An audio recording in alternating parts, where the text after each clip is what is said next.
welcome back to the program. This is Nigeria Votes 2023, and joining me right now is the National Campaign Secretary of the New Nigeria's People's Party, the NNPP, Folashade Aliu. Welcome to you, ma'am, and thank you for joining us. Well, thank you for having me. Now, where should we start from? A few days to the elections. Yes. How ready is your party? We are very ready.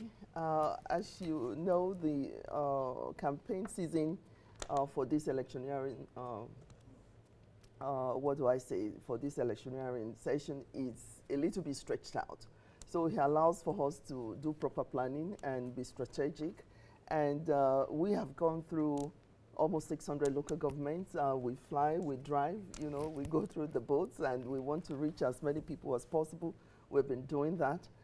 So we're ready, we're prepared, and we have presented our blueprint. We have talked to, you know, people. We have visited communities, see people face to face, one-on-one, look at their issues, profile solution, and ready to start the work on the job on day one. We are ready. So from your analysis now, you've all visited 600 local governments? Close to 600 local, out of 774. Local governments? Yes. So does that mean that you are taking your campaigns to the grassroots? We are grassroots based. You are grassroots. Do you think that those grassroots people will show up for you, for your presidential candidate on Saturday? They are the strength of our voters base. And if you look at the history of the elections in Nigeria, while people in the city centers are playing football on the street, people in the suburb, they take it very important. And they know that if they have the candidates that they believe in and they trust, that their responsibility is to, you know, fulfill their home portion of the contract, which is going out and vote. And do you think, or is your presidential candidate, Rabi Kwakwanso, and your party looking at us at this stage of where we are right now, just a few days to the election, yes, do you think that your message has been able to permeate through Nigeria? We are very confident. I mean, we've used all the tools available to us, whether it's social media, whether it's one-on-one, whether it's house-to-house, you know, whether it's small groups, large groups. We have done all of that. And we believe, and we're very confident, that the message has been heard. Let's not, you know, forget about the polls. I'm not saying that, you know, everything is advancing. And when things are changing, nothing is actually perfect. Even when it has changed, there's always room for progress to be made. And I said forget about the polls because most of our grassroots-based supporters, I'm sure we've been asking a whole lot of them. Has anybody called you to ask your opinion on 1, 2, 3 items that goes for this poll? A majority, I cannot even say that 2% of our supporters has responded that somebody has called them. And that's huge. And when you look at the undecided, when this poll comes out, there is, of course, margin of error is there. And if you also look at the undecided, you know, I'm a data analyst myself, and I can tell you that when you have that wide range of undecided, or people that do not have opinion about whatever you want to take the poll about, you know, something is questionable about that. What is the message that Rabi Kwakwanso is sending concerning this election, and why your party thinks that he is the best presidential candidate to be voted for come February 25? Why I'm asking is because we'll come to the manifesto in a bit. I have your manifesto here. I know you're ready for us. You know, I've read your manifesto. Likewise for other parties, because I've also interviewed other parties here on the program. But for me, I've been struggling to say this is Rabi Kwakwanso's ideology. So please help me with that. Okay. Well, number one, our campaign and our message to Nigeria is that a better Nigeria is possible. A new Nigeria is possible. We have a leader that is competent, that has the capacity, that is objective enough, that understands what goes on the street. If you ask me, the core of our message is to say that this election is about you and your family. And I'm sure you see a lot of that in our blueprint. Our message is to the young Nigerians that your education matters. to the parents that your businesses, your life, protection of your property and lives matter. The security of this country matters. The ideology that we are bringing in is the ideology of participation and goodwill. Because one of the fundamental things that we are putting across is that you do not have to belong to the group of money bags for you to be successful as a leader in this country or to become the president of this country for that matter. So what we are saying in a nutshell is that we are at the crossroad. Our democracy is at the crossroad. And as a country, we are at a crossroad, a critical one for that matter.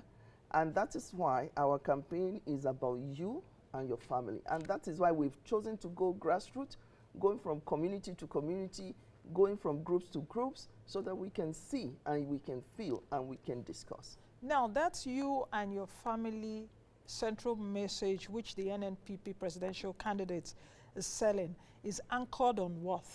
Because the other presidential candidates are also selling to Nigerians that the message is about you.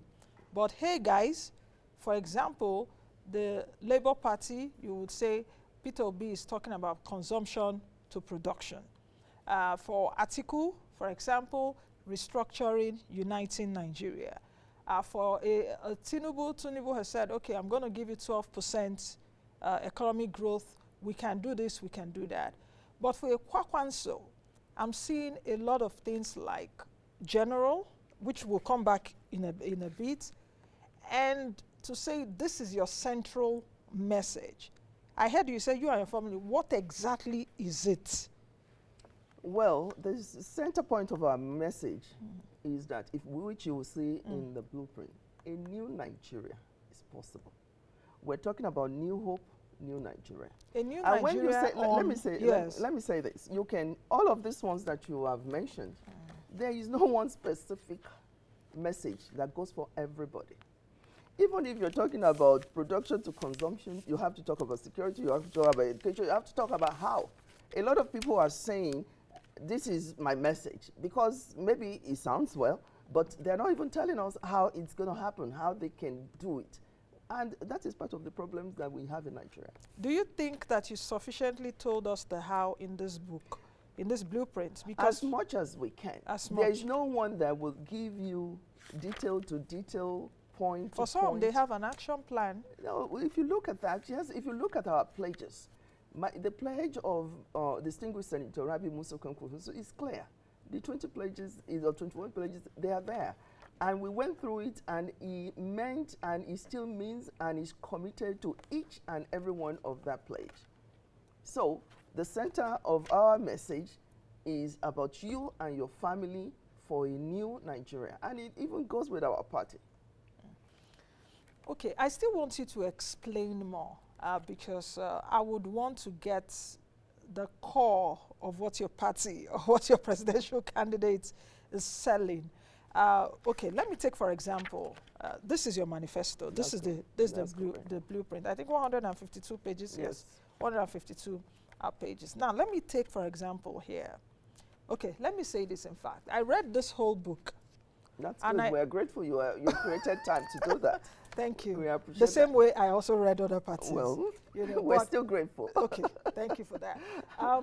Where I'm going to actually is that there was no mention of fuel subsidy removal here. Look, there was no mention of it. Let me say this. Yes. And where does he stand? And because this is something that is holding Nigeria's economy in the jugular, economically. So there was no mention of that in the book. So I don't have an idea of what Rabi Kwakwanso will do if elected concerning subsidy, for example. Look, he has answered this question severally.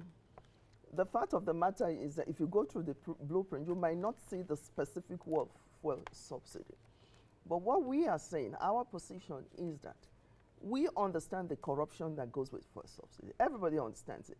Even from Obasanjo's regime, they understand it. The question is, why is it not done? And we are not focusing on the cabal in this instance. But in our position on that is that before that can be implemented, there must be something to cushion the economy. There must be something to cushion the people that will suffer from that. Because the fact of the matter is, if you remove, look at how much diesel is being sold today. And you can see the number of manufacturing companies that has gone down or has relocated from Nigeria. So what we are saying is that before that is implemented, as important, as critical as that is, there should be a plan of action for the masses. Because if today they are selling petrol for $500, 500 naira a liter, you understand the fact that the person that is earning 30,000 cannot go to work. Because the amount of money that he's going to use for transportation, that 30,000 may not even be enough or sufficient in a month.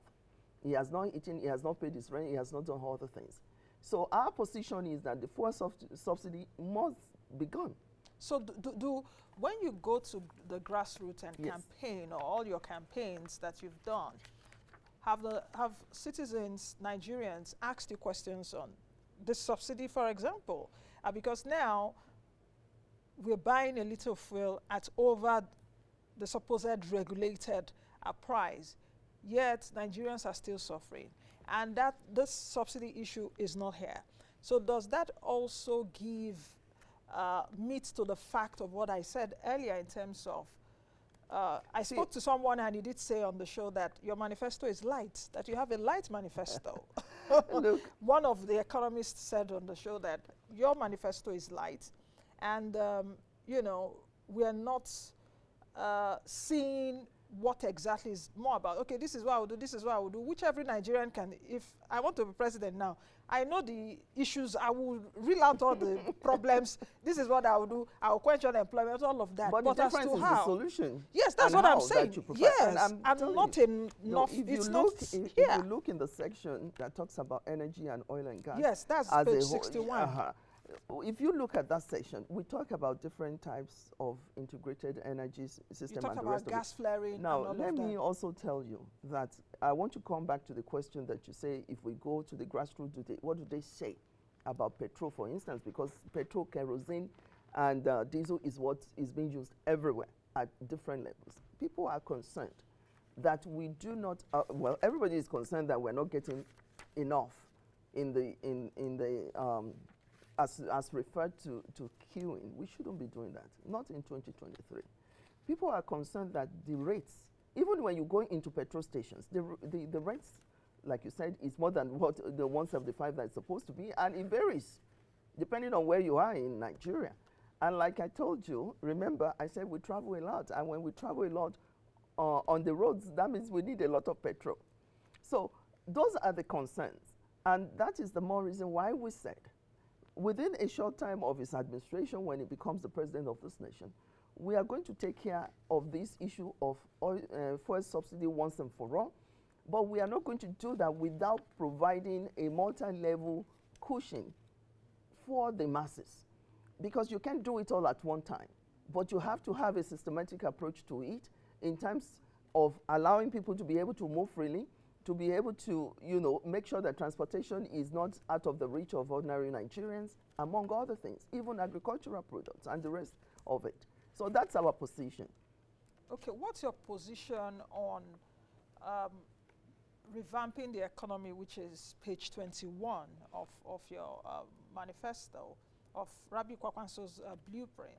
What's your position as to how Nigeria will come out from this debt challenge that we are struggling with right now? The simple approach to that is that there are some category of actions that we have put in the short term, mid-term, and long term. Okay? Because we are not going to come here. Number one, the mantra of our campaign is trust. We want to make sure that Nigerians believe and trust what we are telling them. So we will tell them the way we understand it and the way we want to approach it. And we are not going to come back and say that that's not what we said or that's not what we want to do. Now, in terms of the economy, it's multifaceted. You must agree with me that it's multifaceted. Now, the issue of our debt is another big chunk of a big chunk of grit on our economy that suppresses the growth that we could have been enjoying today. Our foreign exchange issues are there. It's going to affect us because most of our manufacturers are still importing different aspects of their raw materials. Now, what we are saying is that we have to put this in different categories and we have to put them in the three phases that I have explained to you. There are some actions in terms of, for instance, the forex.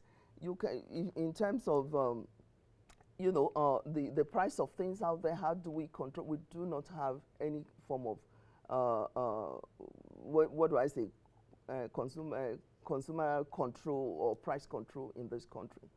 It's a free world for us, which is, that could be good for some markets, but that could be a serious problem for some markets.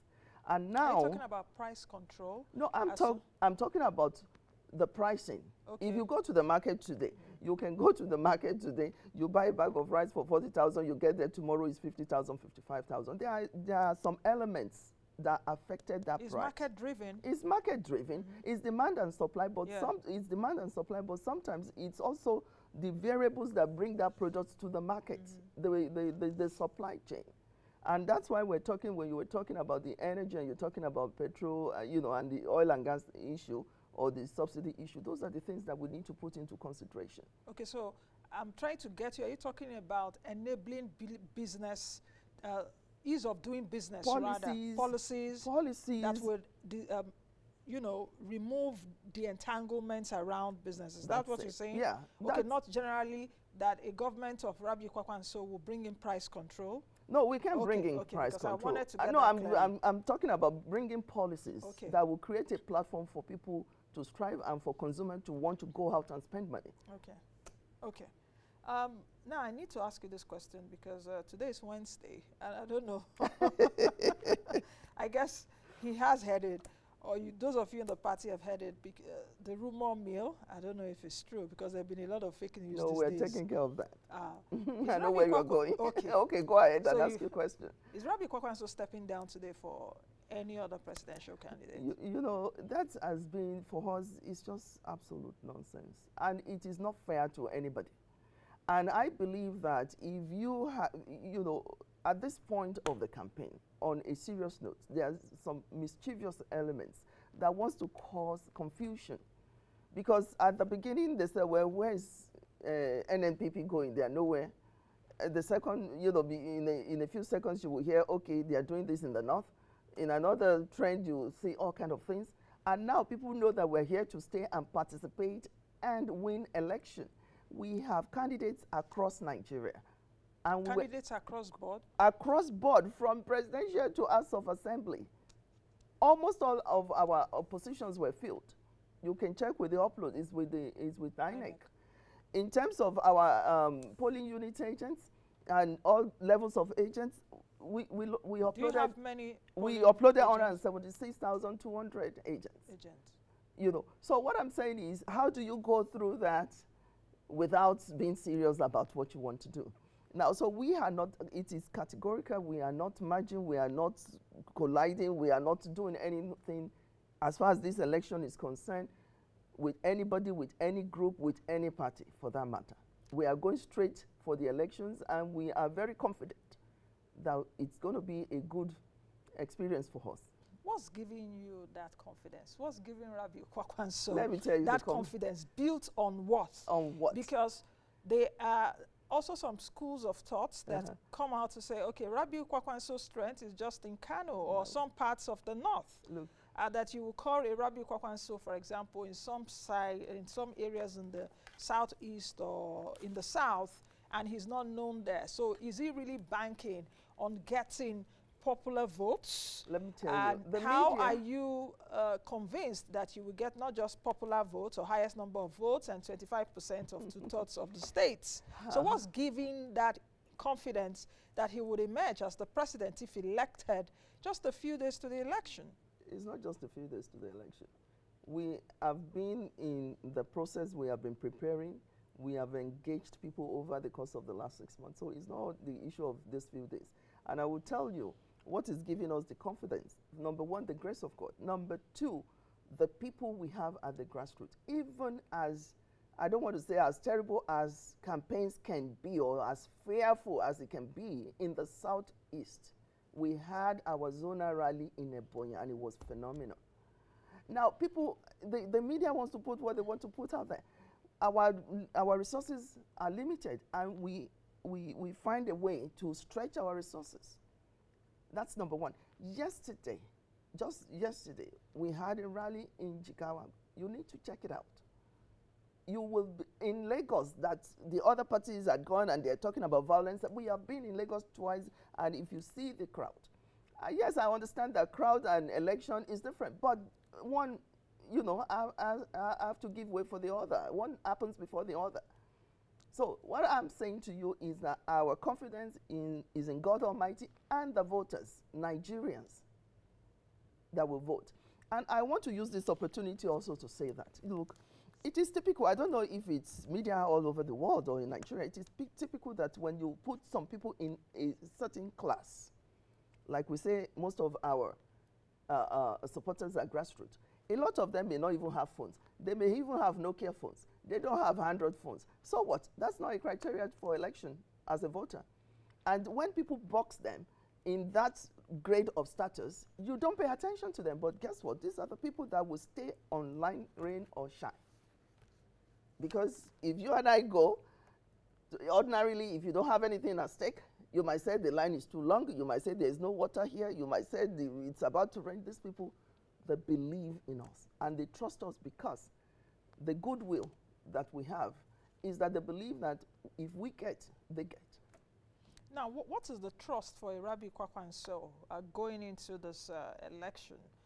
What is he really campaigning on in terms of his antecedents, for example, former governor of Kano State, you know? But the beautiful thing about this election is that the frontline candidates, at least, we don't have a former military person. This time around? Yes, this time around. But it's like he all of was them a are minister civilians. of defense, so I don't know if that counts. No, he was a minister of defense, but that's he wasn't a military. He wasn't a military. Well, he doesn't have the military background. Yes, that's what you would say. Yes, that's what I mean. As a minister of defense, of course, he has access to some certain things. He must have learned a lot in that process. If you're serious about the job, you know, some people are ministers for minister's sake. Some people are ministers because they want to impact. They want to create a phenomenon that will impact the country and will secure whatever their role. So what I'm trying to say is that you were talking about what does he have. He has a lot. In this dispensation, he's the most qualified. I'm not talking about academic qualification. I am talking about, look at the history, look at the pedigree, look at what he has done, look at the impact he has made, look at the solutions that he has brought, look at the problems that he has resolved, and look at the expansion. Look at the lives of people that he has changed. Over the course of the year, there is nobody, none of the 17 other candidates can boast of that. And let me tell you, that can boast of what? Well, other candidates no, I'm saying everybody lives. Or some other candidates are businessmen, for example, that employ thousands of Nigerians. Well, yes. Look, you can employ 1 million Nigerians. It is what you impact in their lives beyond paying them. So what is let me explain doing something. That is different from like an Atiku, different from a Peter Obi, for example, different from a Tinubu, for example? Let me tell you, the first thing this man does for me that gives me a very high level of respect for him is that respect for human being as a leader. And you believe in something and you want to live for that something. And what is that something? Human capital development, succession planning, engaging people, accessibility, objectivity as a leader that is ready to live by example. He has been out there for about 30 years or more and still standing. Look, it takes a lot of discipline as a leader. You know, like he will say, if you want to be a leader, you have to be careful. You have to mold yourself. You have to respect yourself. Integrity is supposed to be your watchword. There are some certain things you cannot do. You have to make sure that this discipline that you preach, you live it. Let your people say. Let me tell you, most of this, I've seen a handful of people that on his own, apart from being a governor, that he has sent on scholarship. Numerous numerous number to even indicate, because when I say numerous number, if in my family he sent somebody that we never thought he could ever be anything and become somebody, it's not only that person, you have impacted your siblings, your father, your mother, your uncles, and a lot of them have come back to this nation, and they are very good citizens. And when I see him, when he sees these people, he feels fulfilled. You can see in his body, in his, in his interaction with them. So impacting human lives before you even come to service. You may have employed people, you may have, encouraged people, but look, you have to look at the long run. And what is the ripple effect of that impact that you have created? And some of these people, they never even believe they can have even high school education, secondary school education. No, and that is why, let me just yes, that's why we are saying that NECO, WAEC, and JAM is not supposed to be revenue generating entity for Nigeria. We're supposed to use this. We are talking about China today. We are talking about Japan. We are talking about this country and that country. We don't sit down enough to look, what is it that these people are doing that is applicable in our own environment? You understand what I'm saying? To build people, to build nation, to build the economy.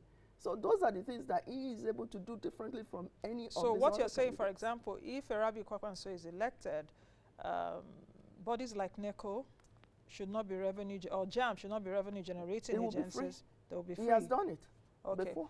Just in 1 minute, what other things do you have here in this manifesto that you like Nigerians to quickly note? Because there are a lot, 152 pages. Of course, we can't do that in the next in even an hour. But what we've done on this show, we've been able to encapsulate the manifesto, and my team has been showing it on air earlier. Leadership and justice, labor opportunity for all, energy and power, eliminate poverty, and all of that. But in just 1 minute, what do you really have to say to Nigerians? I heard you clearly, grassroots mobilization, that your party has gone close to 600 local governments and all of that. What do you really have to say in just 1 minute as well? Well, what I would like to share with Nigerians, especially for the purpose of this election and going forward as a country and as a people together, is that Nigeria is a very blessed country.